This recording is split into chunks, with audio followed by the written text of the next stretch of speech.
cofio'n gyntaf fi o chwarae pêl-droed oedd, mae'n siŵr, pan o'n i'n hogyn ifanc iawn yn rar gefn, mae'n siŵr, efo ryw aelod o'r teulu. Wrth dyfu fyny, mae llawer o bobl wedi dweud bod o'n i'n sbesial, talentog a hyn a hyn, ond mae eisiau swnio'n anghwrtais na'n byd, ond do'n i'm yn cymryd sylw, achos do'n i'm yn chwilio am y sylw nag y limelight, os eisiau dweud, o'n i jyst yn caru chwarae pêl-droed. 6 oed, os dwi'n cofio'n iawn, pan ges i seinio gyda Wrexham. Oedden ni fo tîm rili da, ac oedden ni'n mynd i'r tîmau mawr sef Everton, Man U, Lerpwl a ballu, a nathon ni giro bob un o'n nhw. Cymp y hir wedyn ddoth y clybia mawr i fewn amdan dipyn o'n ni, a pan o'n i 10 oed, ddoth Everton i fewn i seinio fi. A wedyn pan o'n i'n 13 mlwydd oed, nes i symud i Lerpwl i fyw full time ben yn hyn. Oedd o'n tuff, wel, i hogyn fach, ifanc. Oedd o mwy mam na'n byd, mam yn colli hogyn bach i, ond oedd hi'n dall na dyna oedd y breuddwyd. Ges i'n llawer o blentyndod a eto swn i'n newid o. Ro'n i'n 16 mlwydd oed ac ges i wybod gan Everton doedden nhw ddim yn mynd i cynnig contract newydd ac o'n i yn cael ei ryddhau. A dyn erbyn y bora dy Gwener, oedd dad i gael 4 ffwngol gyno 4 tîm gwahanol ac oedd Caerdydd yn un o'n nhw.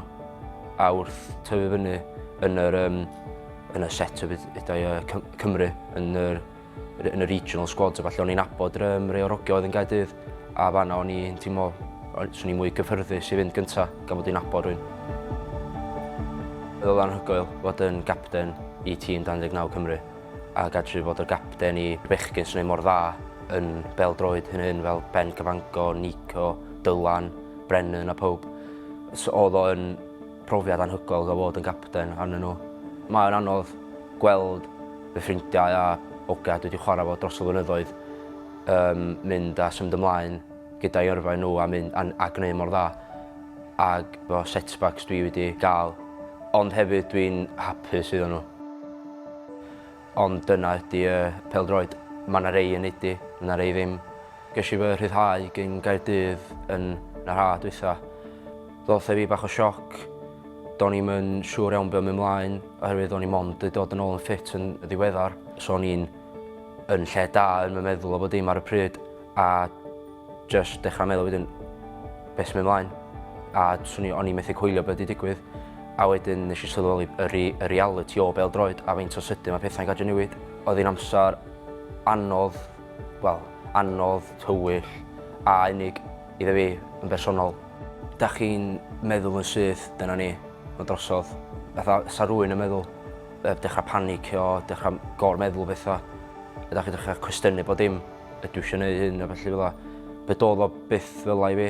Sa rei pobl yn meddwl, so be doedd o ddim. O'n i'n credu yn hyn digon i meddwl swn i gatri ffeindio'r o'r all. A dyna, lwcus nes i. Dwi wedi arwyddo Pen-y-bont y tymor yma. Ac oedd o'n galwad dros yr haf gan Griff.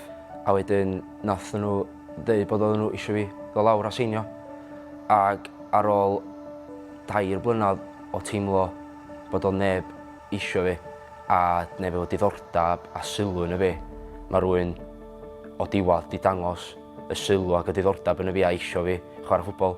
Efo Pen-y-bont yn sicr, edrych mlaen yn y fawr iawn at y dyfodol, achos oherwydd mae'r potensial gen y clwb fel grŵp o chwaraewyr, y staff ag oddi wrth y cae. Mae o'n dangos y targedau a be mae Pen-y-bont yn sefyll am, gynnon nhw'n ddim byd yn stopio nhw i fynd i'r top.